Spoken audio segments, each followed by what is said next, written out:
If you take wet blue paint and wet orange paint and mix them together, you get this muddy, ugly brown. I mean, it is literally the first thing you learn in kindergarten or class. Absolutely. You mix opposites and you just get mud. Right. Yet the greatest landscape painters use warm orange paint to create the most vibrant, crystal clear blue skies you will ever see. And today, we're going to figure out how they break the laws of physics to do it. Oh, it's less about breaking the laws of physics and, more about harnessing them. Because when you stand in front of a blank canvas with a brush in your hand, you're facing a massive problem. Which is the blank canvas itself. Exactly. Yeah. How do you take a completely flat, two-dimensional piece of cloth and convince the human eye that it's looking at miles of deep space, luminous air, and solid earth? Yeah, and I think the natural instinct is to just paint what you think you know. Like, you look at a landscape, your brain says the sky is blue, so you grab a tube of blue paint and cover the top half. Your brain says grass is green, so you grab green paint and cover the bottom half. When you need a shadow, you add black. When you need sunshine, you add pure white. And the result of that instinct is, frankly, always the same. Total disaster. Pretty much. You get a painting that feels completely dead. It looks like a cartoon. The colors feel flat, the space feels suffocating, and the landscape just has no air in it.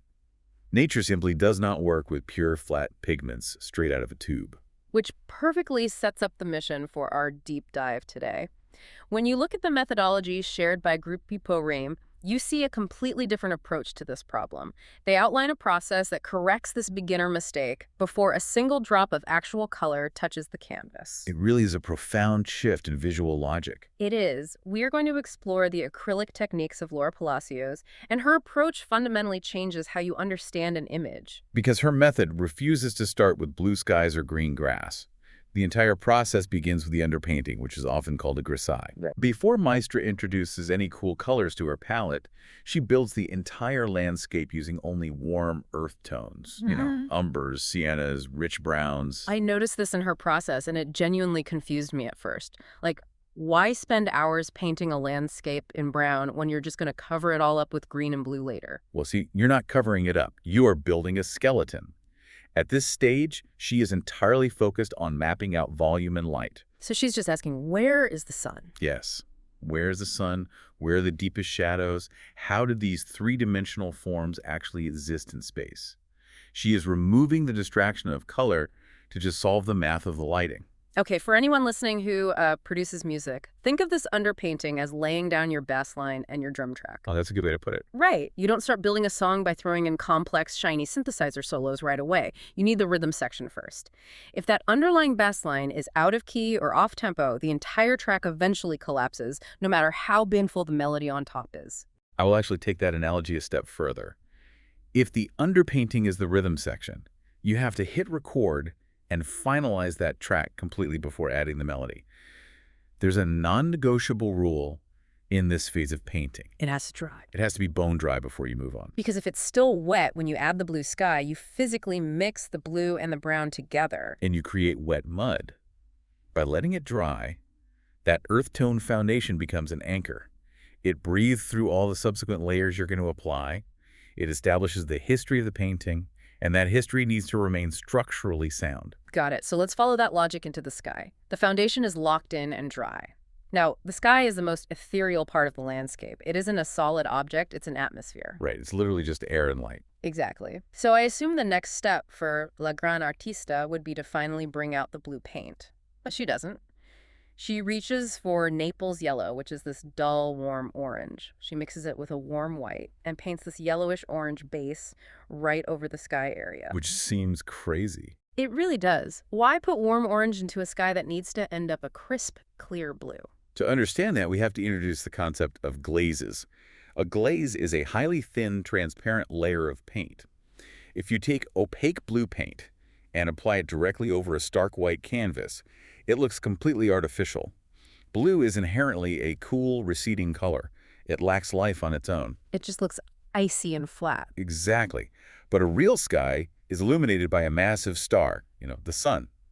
By applying that warm Naples yellow base first, she's creating an artificial light source beneath the sky. Oh, wow. Yeah. So when she eventually layers transparent cyan and cobalt blues over that base, the warmth of the yellow shines through the transparent blue. It neutralizes the harshness and stops the blue from feeling cold and dead. And the yellow and the blue never actually mix together into green because, again, she lets that yellow layer dry first. That is the absolute secret. She's painting in distinct, dry, transparent layers. But the real genius of her method happens next. Okay, this is the part that completely blew my mind when looking at the techniques from Grupo Rame. She builds up these delicate transitions of blue, from warm near the horizon to cooler at the top. She lets those blue layers dry completely, and then she adds subtle, highly diluted layers of orange directly over the dry blue, which brings us right back to my kindergarten problem. Blue and orange make brown. How does she avoid ruining the sky? This is where painting transitions into the literal physics of light. She is utilizing optical mixing. Optical mixing. Right. Physical mixing is what happens on a palette. Your wet blue and wet orange pigments bind together, they cancel each other out, and absorb light, leaving you with mud. Optical mixing, though, relies on transparency. Walk us through what actually happens when we look at her sky. Okay, imagine a single photon of light entering the room. That photon hits the canvas. Because her layers are glazes, the photon travels right through that microscopic transparent layer of orange. It continues through the transparent layer of blue. It hits that solid, warm foundation we talked about earlier, and then it bounces back out toward the viewer. On its way back to your eye, that photon carries the wavelength information of both the blue layer and the orange layer simultaneously. So the colors are literally mixing in the air. They're mixing inside your pupil. Your brain receives a signal that says cold blue and warm orange at the exact same fraction of a second. Because blue and orange sit opposite each other on the color wheel, they're complementary. Right. So they don't muddy in your brain. They create visual tension. Your eye interprets that literal frequency vibration as luminosity. Think about standing inside a cathedral and looking at a complex stained glass window. You have layered sheets of colored glass. The red glass and the blue glass are physically separated by space, but when the sunlight pushes through both of them and hits your eye, you perceive a vibrant purple. The ingredients remain structurally separate, but they vibrate together in your senses. The stained glass analogy is close, but in a stained glass window, the colors fuse in your perception to create a new third color. In optical mixing of complementary colors, they don't fuse. They stay forever separate in your brain, buzzing against one another. She is effectively cooking the light. That is wild. And that explains why the methods of Laura Palacios highlight her extreme restraint with white paint. If you want a sky to look brighter, a beginner just globs on more pure titanium white. Which is the worst thing you can do. Titanium white is a highly opaque mineral. If you cover your sky in pure white, you build a brick wall. That photon of light we tracked earlier hits the white paint and bounces straight off the surface. It can't get through. No, it can never travel down into the blue and orange glazes, and it can never hit the warm foundation. You kill the vibration instantly. The illusion of air is just gone. So pure titanium white is reserved only for the absolute crescendo of the painting, like the single brightest point of the sun reflecting off a cloud. Exactly. The luminosity of a professional painting does not come from white paint. It comes from the optical vibration of transparent, complementary colors over a warm foundation. Okay, so she has created this incredible vibrating illusion of an atmosphere, but a landscape has to connect to the earth. What happens when we have to shift our focus downward and paint something completely solid and heavy, like the ground, without breaking the illusion of deep space? Well, the physical rules of the universe change as you move from the sky to the terrain, and Maestra changes her approach accordingly. Just as she avoided synthetic tube blue for the sky, she completely refuses to use synthetic tube green for the grass. Yeah, she builds her greens from scratch on her palette using ochre, blue, and white. But the fascinating part isn't just the color she mixes, it's how she alters that color depending on how far away the object is supposed to be. Because she is rigidly applying the laws of aerial perspective. You see, the space between your eye and a mountain 5 miles away is not empty. It is packed with oxygen, moisture, dust, and pollen. The further away a mountain is, the more of that atmospheric junk you're looking through. Exactly, and that atmosphere acts as a filter. It scatters short wavelength light, like blue and violet, much more easily than long wavelength light.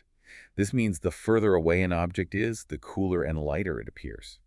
The shadows lose their depth. So a distant hill cannot be painted dark green. No, it has to be painted a pale, low-contrast blue-violet. Which brings up an incredibly strange mechanical trick. To get those distant background hills to look perfectly hazy and out of focus, La Gran Artista deliberately floods her acrylic paints with an excessive amount of water. Like, why does adding too much water create that atmospheric blur? We actually have to dive into the chemistry of her medium for a second.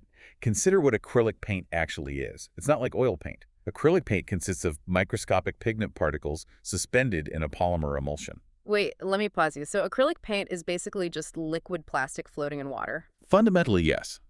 Under normal conditions, as the water evaporates from the paint on the canvas, those tiny plastic polymers draw closer together. They link hands, so to speak, fusing into a continuous flexible skin that traps the pigment securely on the surface.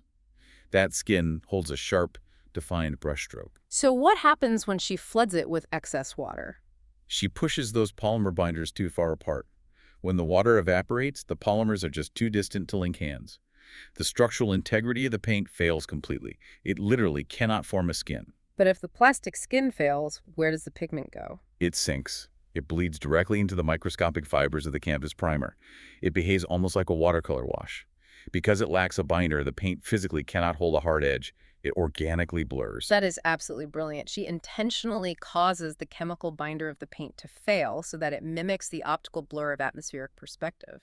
She forces the physics of the paint to do the work of the atmosphere. It is a perfect synthesis of chemistry and visual logic. But, that chemical failure only works for objects miles away.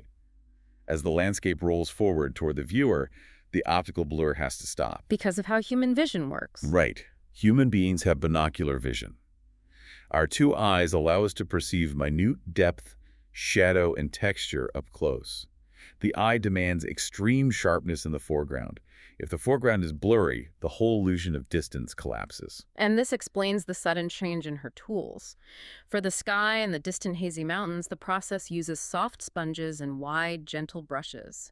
But as we move into the foreground, the water dilution stops entirely. She pulls out fan brushes, old brushes with ruined, frayed bristles, and a specific tool called a comb brush. Yeah, she uses the comb brush to drag thick paint across the surface, creating the intricate, chaotic texture of thick grass. She is no longer glazing, she is building physical mass. But a whole field painted with just a comb brush would look like a manufactured carpet. It would be way too uniform.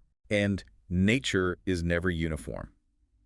That is why she constantly interrupts the pattern. She switches to a liner brush, a tiny tool with long bristles to paint individual, erratic stalks of weed and grass.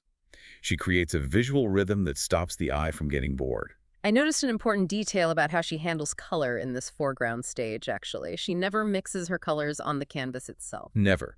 The beginner's trap is scrubbing wet colors together on the canvas, just sort of hoping the right shade of green magically appears. But the approach from Grupio Rayum does all the physical color mixing on the palette. If she needs a darker green for a shadow, she doesn't just add black. She mixes a complementary earth tone or a touch of magenta into her green on the palette, finds the exact complex temperature she needs, and then applies it to the canvas with one deliberate stroke. Every mark is a calculated decision. And as we reach the extreme foreground, right at the very bottom edge of the canvas, we finally see the thickest application of paint, the impasto. This is where the paint is literally raised off the surface, casting its own microscopic shadows. But notice the restraint. That thick, highly saturated impasto paint only exists in the final few inches of the piece. It serves as the ultimate punctuation mark. It only pops and catches your eye because it is sitting in stark contrast to the quiet, desaturated, hazy layers of the background. If everything in the painting is shouting with thick, bright paint, the viewer can't hear the melody. So if we step back from the granular details, if we look past the polymer chemistry, the optical physics, and the specific brushes, and we look at the completed landscape, a much larger lesson emerges from the methods of Laura Palacios. We really are looking at an entirely new philosophy of creation. The core error of the beginner is assuming that painting is an act of covering. You take a white square and you just cover it up with colored paste until there's no white left to see. But true masterful painting is an act of architecture. You don't cover, you construct. You lay down an earth tone foundation, and you allow that history to inform every layer above it. You use the physics of transparency to let light travel deep into the image and bounce back out to the viewer. You chemically manipulate your medium to create distance, and you build physical texture to create proximity. Art at this level is just the study of relationships. A color does not possess inherent brightness.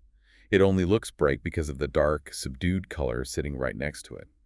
A sky only feels luminous because a warm, complementary color is vibrating underneath it. A foreground only feels like it is right in front of your face because the background was chemically engineered to recede miles away. Structure, temperature, complementary tension, and depth. Every single decision, from the amount of water flooding the acrylic binder to the frayed edge of an old brush, is calculated to serve an image that breathes. Meister is not trying to capture a snapshot of a scene. She is constructing an entire functioning universe of light and space on a flat piece of cloth. Which honestly gives us a completely new lens for looking at the real world. I mean, think about how much of reality we flatten in our own minds just to get through the day. So I want to leave you with a challenge. The next time you walk outside, maybe later today or tomorrow morning, and you look up at the sky or gaze out at a distant line of trees, stop your brain from taking the lazy way out. Do not just slap the label blue on the sky or green on the trees. Interrogate what you're actually seeing. Exactly. Ask yourself, what invisible layers of warm and cool light are currently bouncing around in the atmosphere and hitting my eyes? Are those distant hills actually green, or am I seeing the blue and violet interference of the air itself scattering the light? When you stop looking at the world as a paint-by-numbers collection of flat, local colors, you realize that nature is constantly painting with invisible layers of complementary light. You just have to know how to look through them.